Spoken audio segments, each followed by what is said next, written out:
Sziasztok! Egy újabb izgalmas teszttel jöttünk ma is, ez itt a legújabb Hyundai Inster. Hyundai-tól nem újdonság, hogy elektromos autóval jön a piacra, viszont ezzel a modellel szerintem brutálisan beletaláltak a dolgokba. Néztem róla több tesztet, mondták, hogy le vannak maradva. Úgy gondolom, hogy az a márka, amelyiknél a modellpaletta olyan, hogy bárki megirigyelheti, tehát akár Toyota, bárki, annyi modellük van, mindenből van termikus, mindenből van hibrid, szinte mindenből van elektromos is. Tőlük egyáltalán nem meglepő az, hogy átgondoltan, logikusan és céltudatosan egy olyan modell dobnak piacra, ami mindent vinni fog, kategóriáján belül természetesen.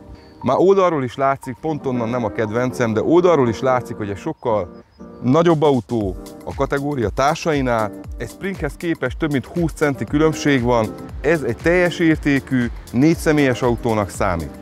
A csíkszeredai Csibész autótól kaptam kölcsön ezt a Hyundai Instert, ami egy alapfelszereltség, ezt már tisztázzuk le az elején. Ez a Highway, abból is a legkisebb aksis, a 42 kW-os és a 97 lóerős változat, mégis hatótávban, amikor elvettük 3 fokban, 356 km-t mutatott, megjártunk vele mindent, tehát szó szerint mindent. Hargita, Székelyudvarhely, Bögöz, Deság, Székelyudvarhely, Csíkszereda, oda-vissza mindent, és még mindig 100 km felett vagyunk. 12 kW-os átlagfogyasztással lazán közleked. Higgyétek el, hogy maga az autónak a tudása sokkal többet ad, mint a külseje, amit mutat. A mai részben meg fogjuk nézni kívülről, belülről, vezetési élményre, ahogy már megszokhattátok, de mielőtt kezdenénk, iratkozzatok fel a csatornámra, ha még nem tettétek. Több mint 15 000-en vagyunk, és elhagytuk a 4 millió megtekintést, amiért szívből hálás vagyok, nagyon szépen köszi. Kezdjük is!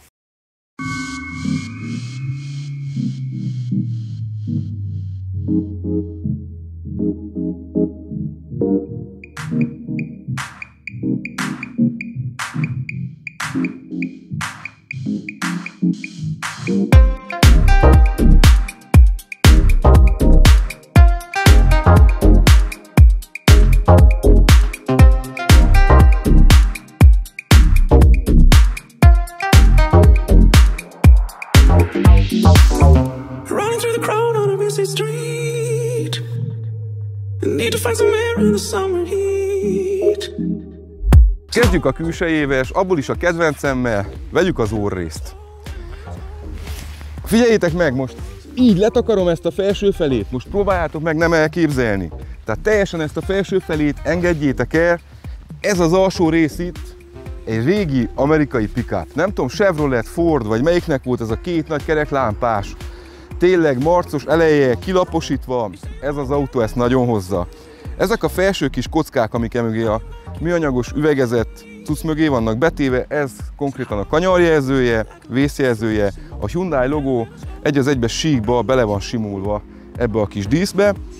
Ami az elején még nagyon fontos, itt a töltőnyílásunk, ide van betéve a radar, ami ebbe a kategóriába, ezt már többen elmondták, de én is muszáj kiemeljem, egyáltalán nem megszokott, hogy távolságkövető tempomatod van, sávtartó asszisztensed van, de majd a belső résznél meg fogjátok látni, és brutálisan szépen működik.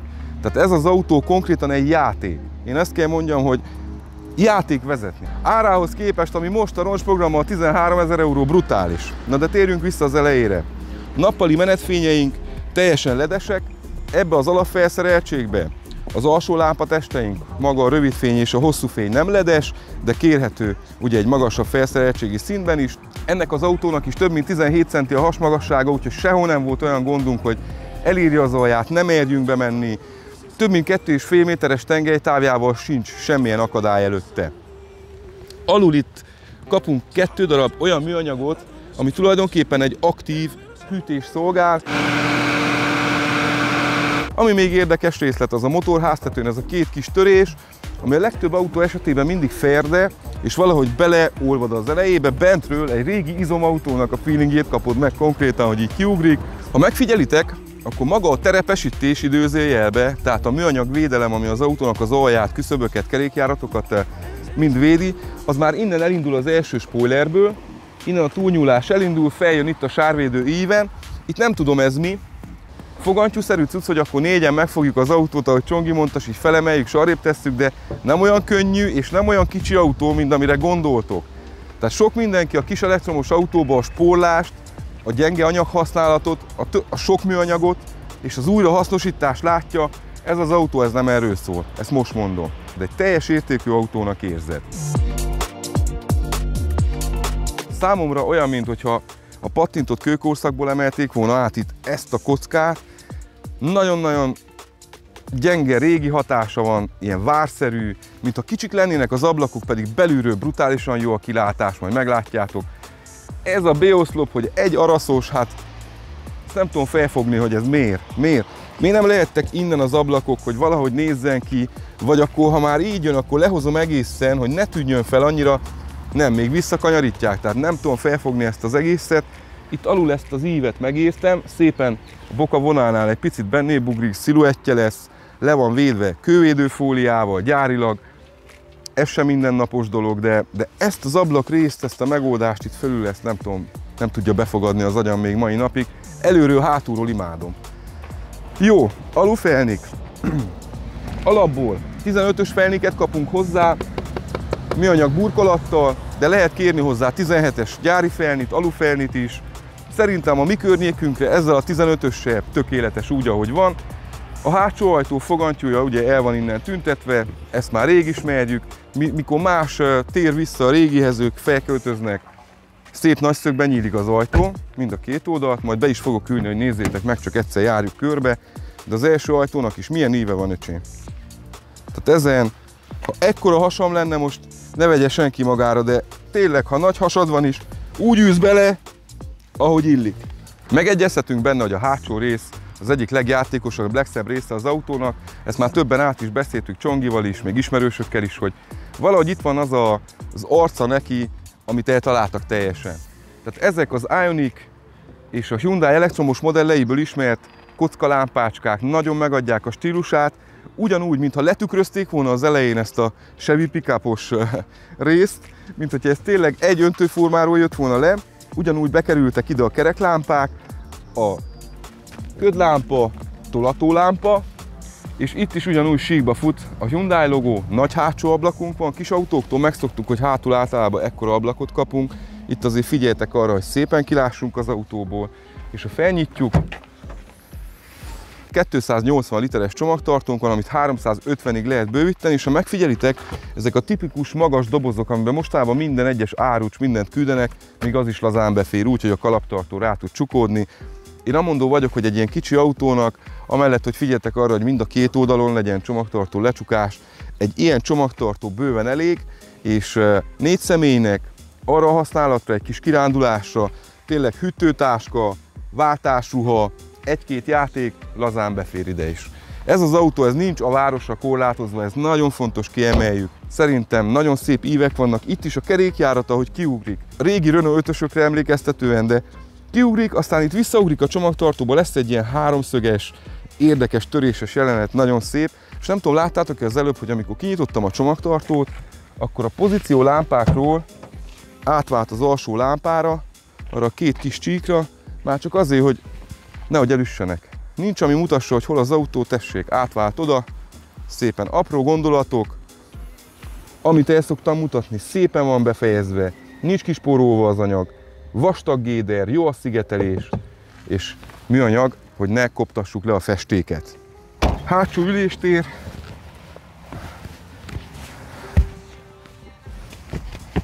Egy arasz. Ki látott ilyent városi elektromos autóba? Senki. Hosszú ülőlap, a térdem nincs itt a nyakamba, mind a többinél, ahogy megszokhattuk, hogy a nagy padlólemezen így ülünk. Nyugodtan, akár kinyújtva, szinte a lábaimat bemegy az ülés alá, teljesen kényelmes. Ezen felül figyeljétek meg ezt. Középen semmi. Fejmagasság még mindig jó, van körülbelül 10 cm a fejem fölött, én 1,80 magas vagyok. Izofixek gyárilag betéve mind a két felül, és látjátok ezt a helyet, ez simán elég arra, hogyha betetted a gyerekülést, és ül benne a gyerek kinyújtott lábakkal még mindig, nyugodtan, kényelmesen. Tehát ez megint egy olyan plusz opció, amit mit mondjak nektek, egy golf kategóriába kezdünk keresni egy ekkora helykínálatot, mert egyszerűen nem képzeljük el ebbe, hogy beleférnek. De azzal, hogy a műszerfalat picit keskenyebbre hagyták, azzal, hogy nagy a tengelytáv, megoldották. Profi, profi. Nincs hátul ellátva se szellőző, se töltő, se semmi, elektromos ablakot kapunk, kész. Tehát ebből a szempontból nem vagyunk túl tuningolva, de ez egy alapfelszereltség, azt se feledjétek.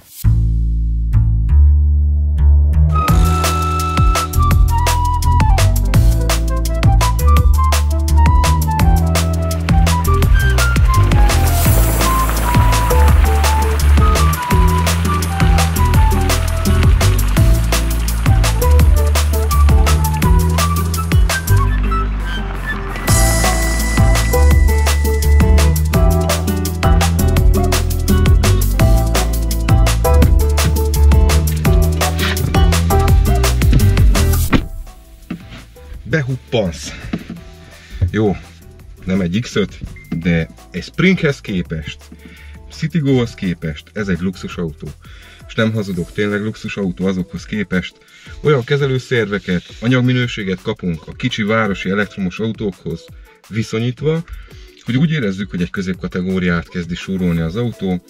Mindig külsőre az emberben van egy ilyen félelem, amikor rájuk néz, kirázza a hideg, hogy kicsikék, dobozszerűek, biztos nagyon rossz lesz, nem igaz. Maradt a klasszikus műanyagoknál sok helyen, de viszont cserébe azokon a részeken, amit érintünk, amit használunk, amin ülünk, amit fogunk, az kifogástalan. Kezdjük a helykínálattal, tehát ekkora belteret kicsi városi elektromos autóba én még soha életemben nem tapasztaltam, de ti se szerintem. Az, hogy a kezemet kinyújthatom elől a műszerfalat, nem érem el, látjátok? Ilyet régi 5-ös BMW-be tapasztaltam valamelyik nap. Jó, vegyük az anyagokat gyorsan, ami nem tetszik. Ajtó teteje, tiszta műanyag, de valahol meg kellett fogni a pénzt, ugyanúgy ez az alsó rész is. De ezt mennyit érintjük? Semennyit. Becsukjuk az ajtót magunk után, megfogjuk ezt az Ioniq 5N, vagy Ioniq 5 kormányt, és elájulunk. Annyira puha, vajszerű, mind a vezetési élmény, de mind a tapintás is. Az, hogy lehet állítgatni a kormányt kibe, lefel, ez is. Hasonlítsátok össze egy pár autóval, üljetek be a szalonokba, és nézzetek meg, hogy sok kis autóba az alapkategóriánál már nem adják azt, hogy kibe, csak a lefel. Pedig ez egy nagyon erős kényelmi funkció szerintem. A kezelőgombok, a kis klapéták, az üzemmód választó, minden puhított, teljesen arra van hangolva, szálcsiszolt, selyemfénye van, de a tapintása is sejem, ezt nem tudom, értsétek, ahogy akarjátok, de ez pont olyan, ahhoz tudnám hasonlítani. i30-ban volt még hasonló, az is Hyundai termék. Nagyon adnak a kontaktra, tehát az első kapcsolatra, ami köztes az autó között van. Légy új vásárló vagy régi, ülj át egyik modellből a másikba, és nem érzed azt, hogy egy más kategóriába ültél. Tehát én el tudom képzelni nagyon sok Hyundai vásárlónak is, hogy ez második autója lesz, mert ugyanazt a kényelmet kapja meg, mint az elsőbe, mint egy Tucsonba vagy bármibe. A kifogástalan mind a varrása, mind az anyag használata, mind a funkcionalitása, be is indítom, hogy azért éljen a történet. Térjünk is át a műszerfalra, ami egy kijelző, tehát a mai világban ez már nem is kérdés. Teljesen digitális, teljesen konfigurálható, eco, normál, sport vagy hóüzemmód. Külön kiemelném a fordulatszámmérőt, amit Csongi is mondott, hogy egy fordulatszámmérőt pótló, kilowatt, elvevést és visszatöltés jelző óra, ami konkrétan azt mutatja neked, azt szimulálja, hogy milyen, mikor mész a hegyen, látszik mennyivel vesz ki többet, mikor gurulsz, tehát pont úgy, mint egy normál motornál, konkrétan azt helyettesíti, tehát nincs hiányérzeted. Balfelől ugye sebességórán klasszikusan kirajzolva, sokkal szebb, mint ezek az új csillivilli cuccok. Nekem a hétköznapokban ugye az MG3-ban megszokott a kicsi kijelző, sokkal egyszerűbb, de viszont ennek, mikor belemész a menüjébe, mindent is tudsz állítani benne, az égvilágon mindent. Tehát konkrétan bele tudsz veszni a menüjébe. A váltókapcsolónk, ez is ismerős, még a Santa Fe-ból is ugyanilyen van benne. Tehát egy jó fogású, jó érzésű, nagyon egyszerű. Előre vagy hátra csavarod. Tök egyszerű, ha már bükveszbe raktam, a tolatókamera minősége kifogástalan, ugyanúgy van hátul is park szenzorunk, pedig ez egy HV felszereltség, egy alapfelszereltség, mint már elmondtam, ugye a 42 kW-os aksival és a 97 lóerős motorra. Tovább haladva középen ugyancsak egy szokásos tablet, szépen a háttérképernyőbe beleolvasztották a Navinak az esti üzemmódját, tehát te halványan azért mindig látod, hogy hol vagy, még akkor is, hogyha nem a Navit használod. Nem zavaróan, nem figyelemelterelően, de mégis ott van. Ha valaki itt ül, egyből meg tudja mondani, hogy hol vagytok, egy nagy segítség. Nagyon tetszik az, hogy középen kihozták a klímaegységet szépen középre. Pont annyira van, hogy nem kell behajolni érte, mert ha hagyták volna ennek a műszerfalnak a vonalába, akkor mindig utána kéne nyúljál, elvedd a válladat, így pedig csak simán itt a kezednél. Itt az off gomb, amivel ki tudod lőni a klímát, kéznyújtáson, le se kell nézzél, csak elhúzod a kezedet, érzed a mélyedésekből, hogy hol jár a kezed, és pak, egyből ki tudod lőni, itt állítod a hőfokot, természetesen automata klíma, egyzónás, nem kétzónás, de hát Istenem. Meg tudunk birkózni vele. Régi USB töltő, Type-C, 12 voltos töltő. Amit kiemelnék, nálam van a telefonom. Nem, ez nem az.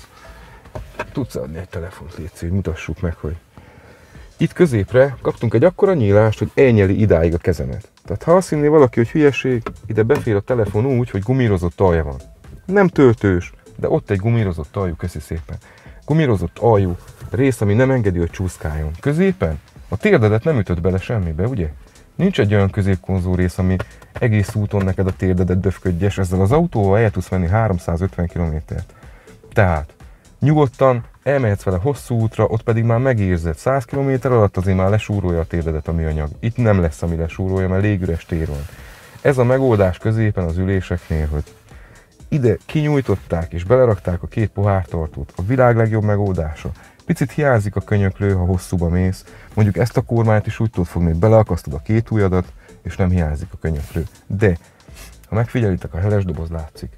Nyugodtan fér el a kezed. Nem akad benne, nem ütöd bele, nincs útba, akármit nyúkálhatsz, mert szépen meg van oldva. Egy ilyen kulcsot kapunk hozzá, megszokott normál Hyundai modellekhez elvárt kulcs, de szép a kialakítása. Maga az ülés. Ilyen hosszú ülőlapú ülést kicsi elektromos autóban nem találtuk. Nyugodtan menjetek el egy méteresre, méregessétek meg. Én nem értem meg, de ránézésre megmondom, hogy ilyen hosszú ülőlap nincs egyetlen egy elektromos autóban se. Az oldaltartás nem sportos, de nem is a legrosszabb, amit valaha próbáltam. 100 fölött a kanyarba azért úgy érzed, hogy egy picit jobban betámaszthatna. Mondjuk vegyünk egy ellenpéldát, az MG3-nak a jobb az oldaltámasztó, de ott 200 lóerőről beszélünk, úgyhogy kell is a mér. Jó, menjünk tovább. Mit mondhatunk még el előről? Azon kívül, hogy óriási a hely benne, szerintem ez magáért beszél, de látszik a képeken is, tehát tudsz nyújtózni. Ilyen kicsi autótól nem várunk. Többit inkább beszéljük meg vezetés közben. Induljunk. És akkor teszünk egy övet. Egy egyszerű mozdulat, már D-be is van. És érdekes módon itt a rossz útkörülményekre csak azért hoztuk le egy picit ilyen kövesebb útra, hogy lássuk, mit tud ez a futómű. Hát mindent. Konkrétan többi autóba, főleg kicsi autókat kihoztok, olyan zajosak a futóművük. Egyből, ahogy rossz útra kerül, megadják magukat, hogy vékony anyagból van, hogy pici a rugóút, minden előjön. Ennél, ahhoz képest, hogy mekkora tengelytávja van, tökéletes a hasmagassága, pont elég kemény a futóműve ahhoz, hogy benyeljen mondjuk ekkora guvacsköveket, és én azt mondom, hogy mindenkinek van valahol egy pici kötődése a vidékhez, a tájhoz, a természethez. Ha nincs is egy nyaralód, vagy nincs egy olyan helyed, ahova kijárjál, akkor csak simán így kijössz a természetbe, a mezőre, szét akarsz nézni, lejöhetsz vele az útról. Nem azt mondom, hogy offroad gép, messze menően, nem is SUV, de normálisan 10 km/h nem ütöd fel az alját, nem lesz semmi baja, nem megy tönkre, mert az simán kimozogja, puhán, lazán. Tehát anélkül, hogy te azon gondolkoznál, hogy én most tönkreteszem az autómat azzal, hogy idáig lejöttem. Ez nem igaz. És mindezt az egészet kulturált körülmények között. Pici UFO hanggal ugye, de nagyon csendben, nem zörög, nem kopog semmi. Hyundaioknál ezt mindig imádom, hogy annyira szépen van összeszerelve. Minden a puhaságról, a finomságról szól, arról, hogy megfizettél valamit, akkor azt érezd is úgy, hogy te kaptál valamit a pénzedért. Ne azt érezd, hogy összehányták neked, mert te vehetted meg a szegmens legolcsóbb autóját. Ne ezt érezd, jó? Érezd azt, hogy szerencséd volt, hogy roncsprogram van, mert most ugye jön a roncsprogram, 7500 € kedvezmény van erre az autóra is, 20 000 helyett 13 000 valamiért már el lehet vinni egy ilyen HV-t, ami szerintem pontosan elég mindenre is. Kitérve a forgalomba, azonnal fel tudod venni a ritmust, akárhogy is, ne feledjük el, hogy ez a 97 lóerő, ez instant, tehát azonnal megjön, nem tudom, 12 000-es fordulata van ennek a villanymotornak, valami olyasmi, vagy 21 000-es? Nem akarok hülyeséget mondani, a lényeg, hogy nagy, azonnali nyomaték, szépen dolgozik a kipörgésgátló, pont elég a súlya ahhoz, hogy ne pergesse le a kerekedet, hanem szépen úgy tűröd bele a kanyarba, hogy akarod. Most is megyünk 80-nal lazán, minden egyes meggondolás nélkül. Úgy veszi, hogy kell. A sávtartón szépen próbálja korrigálni a dolgokat, bele-bele szól, de finoman, úriasan visszaveszünk, mert érünk be a falu közé. Hát ez az autó, ez brutál. A baloldali pöcköt pöcögtetve jön elő az e-pedálos üzemmód, amikor teljesen azon múlik, úgy megy az autó, hogy te adagolod a lábadat. Tehát konkrétan olyan, mintha hozzád nőne a pedál, és az szerint, hogy te hogy nyomod, olyan sebességgel megy, ezt ugye megszokhattuk, viszont maga a fékezés is úgy történik, a láblevétel gyorsaságát figyeli. Ha nagyon gyorsan veszem le a lábam, akkor nagyon hamar lefékez, ha lassan veszem le, akkor csak nagyon finoman lassul. Ezt nagyon kevés autó tudja, én mondjuk azt a verziót jobban szeretem, amikor felpöcögtetem egészen, és akkor érzem, hogy húz magától, nem kell csináljak semmit, jó nyugodtan visz. Ha beteszem a távolságkövető tempomatot, akkor konkrétan nem kell csináljak semmit, de én azt nem élvezem úgy, hogy menjünk normálisan. Amit még fontos kiemelni, visszatérve a kijelzőre, kilátásra, ilyesmire, óriási ablakaink vannak, ami kívülről nem látszik. Esküszöm, nekem ez az autó, ahogy mondtam is, kívülről egy picit olyan vár alakja volt, hogy úgy vársz, akkor benne az ablakok, amin kinézed, amikor bennülsz, ez teljesen megszűnik. Egy nagyon világos, nagyon kellemes, jó kilátásod van, jól látod a gyalogosokat, pici az oszlop, az A-oszlop, tehát nincsen holterem, és a képernyő nem takar bele semmit az útba. Tehát olyan fura volt, mikor beültem, hogy ide van így pöccintve, de teljesen a motorháztető vonalával fut egybe, úgyhogy egyáltalán nem zavaró. Észre sem veszem konkrétan, mert én nem nézem soha a képernyőket, én ezt a képernyőt nézem, ami élőben mozog, jobban szeretem. Úgyhogy ez is egy nagyon jó pont nekik, hogy ezt így meg tudták oldani. És tényleg, visszatérek még egyszer ahhoz az egyetlen negatívumhoz, hogy műanyag, stb. De hallottatok egyetlen hangot azon az úton is, ahol lehettünk, hogy recsegett volna, ropogott volna? Vagy itt, hogy tűrődne a kanyarba? Hány autót hallottok, hogy hátul kezd zörögni, amikor egy kanyart egy picit tűrve vesztek be? Tehát eszméletlen az, hogy milyen szépen összerakták.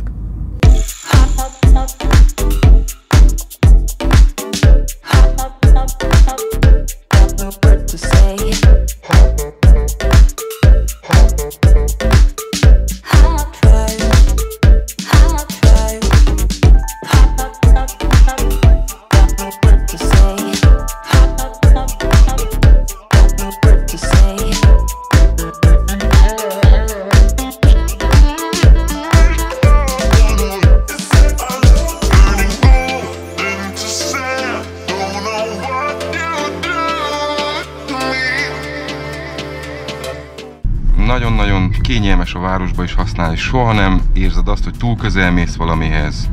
Gyalogosokat is ugyanúgy figyeli, mint az autósokat, automata vészféked van, de ezt ugyanúgy a kinti résznél is meglátjátok. Tehát egyszerűen mindig automatikusan befékez, hogyha valamihez igen közel mennék, és itt nem is ez a legfontosabb, hanem hogy ez a rendszer mennyire finoman, kifinomultan működik. A város közötti úthibák is, belementem direkt a kanálisba most is. Nem hallod, csak egy picit érzed, az ülés is puhítva van, minden arra szolgál, hogy téged elszigeteljen a környezettől a lehető legfinomabb és legjobb formájában. És akkor nézzük itt. A hölgyet ne üssük el. Tegyük át sportmódba. És így lépik ki a dombra. Nagyon szépen dolgozik a kipörgésgátlója, soha nem pereg le a kerék, hanem szépen fokozatosan adagol. De hát ennél hova kell több erő a város közé, mikor azt érzed, hogy nem veszi be a kanyart mindjárt, de beveszi. És előttünk is egy gyönyörű Hyundai Elantra, amit sajnos már nem gyártanak. Úgy tudom legalábbis, hogy Európának megszűnt. A gyártás, nézzétek meg, milyen szép lámpája van annak, és milyen törések. Még az Insternek a hátsó résznél is megtaláljátok ezeket a hirtelen össze mozdított lámpa, spoiler. Értenek hozzá, szerintem dizájnban nagyon-nagyon elő vannak. Már régebb is mindig, sokszor úgy mondjuk, egyszer túl előre is jártak, mikor Tucson megjelent, sokan nem értették. Most már nagyon beleillik a forgalomba. Úgy érzem, hogy ez az Inster is ugyanígy bele fog illeni. Ha parkolni kell, ha bármi, 3 méter 80 centi, bocsánat, 3,82,5, tehát ne csaljak le belőle még egy fél centit se, de pont bőven elég mindenre, amire kell. És akkor megmutatom, hogy nem kell használni, hogyha el akarod rontani a hatótávot, szépen fogod, Manettino kapcsoló, már normálba jobban húz, és akkor benyomjuk sportba, és minden sokkal instantabb. És nézzétek a zajszigetelést, megyünk 120-szal, zajos ez az autó? Nem. Egyáltalán nem zajos. Az átlag autók 80-nál adják ki ezt a zajt, amit... Pedig nézzétek meg, mekkora ablak van elő. Hogy tolja a szelet, és mégis. Nagyon-nagyon finom a futómű, stabil. Ez biztos, hogy a tengelytávnak köszönhető, és attól, hogy a kerekek nagyon a szélén vannak, nincsenek utána már túlnyúlások, amik a súlypontot elrontsák, plusz az akkumulátor. Minden itt van alattunk. Ez már az új technológia. Vékonyak sí. Nem a nyakunkban van a könyökünk, mint az első generációs elektromos autóknál. Hát ezzel tudsz haladósan menni. Igaz, akkor azért papár rendesen. De az MG3 után, ami 197 ló, ebbe egyedül, ami rátülnék, az a hely. Tehát az, hogy hátul a hátsó ülésen bárki utazhat, plusz az ajszigetelés, az a finomság. Erőbe persze, hogy az egy picit harapósabb, jobban ki tud borulni, de kinek kell több? Kinek kell több? Őszintén. 140 körül van a vége, onnantól már csak lebegsz. Konkrétan. De nézzétek meg, hogy áll bele a kanyarba. Van egy bizonyos szög, amit dős, azzal annyi. Érzésre nagyon stabil tud lenni, nagyon magabiztos tud lenni. És finom. Semmi félelemérzet, támaszt. Szépen gyorsít ki. Megtáncoltassuk. Hát ez... nagyon-nagyon szépen mozog. Kipörgésgátlója szerintem annyira profin van behangolva, hogy senki ne tudjon hülyeséget csinálni. Nem fogja elkapni az órát, nem fogja lepergetni, hanem pont úgy adagolja mindig az erőt, hogy ne csússzál le arról az ívről, amit szeretnél. Tökéletes szerintem. Úgy, ahogy van. Hogy gyorsul 0-ról 100-ra? Hát ez az autó, ez pont nem az, amin érdemes ezt kóstolgatni. Annyi a véleményem róla, hogy pont eleget gyorsul. Ahhoz képest, hogy 4-5 éve az autók hol tartottak, hát ez bármilyen használt autóval össze lehet pakolni. Nemhogy újjal, bármelyik használtal.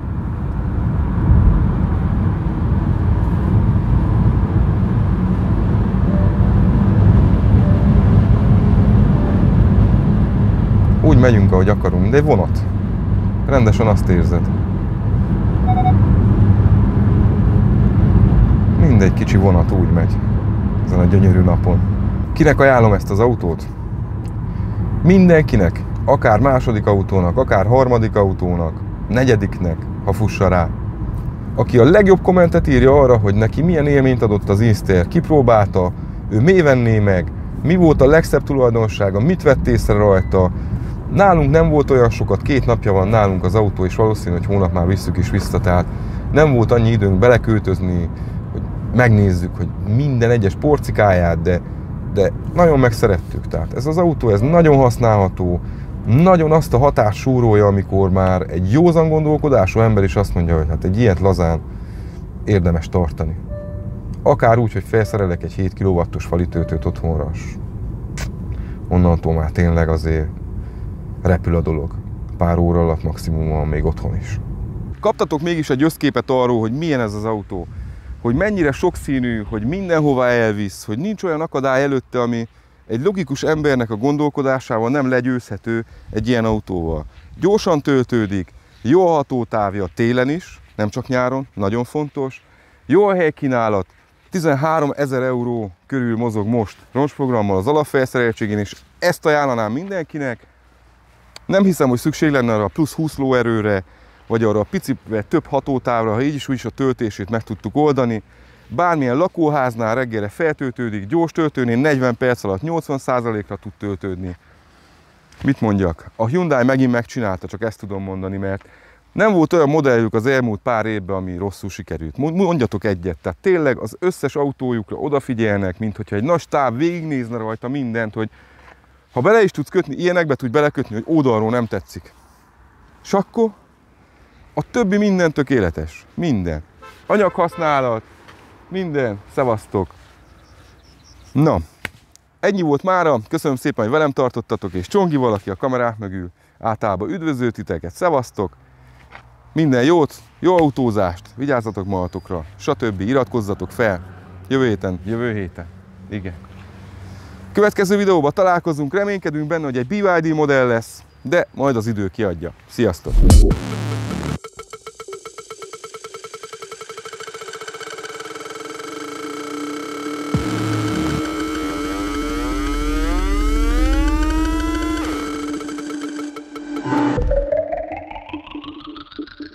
You look sexy.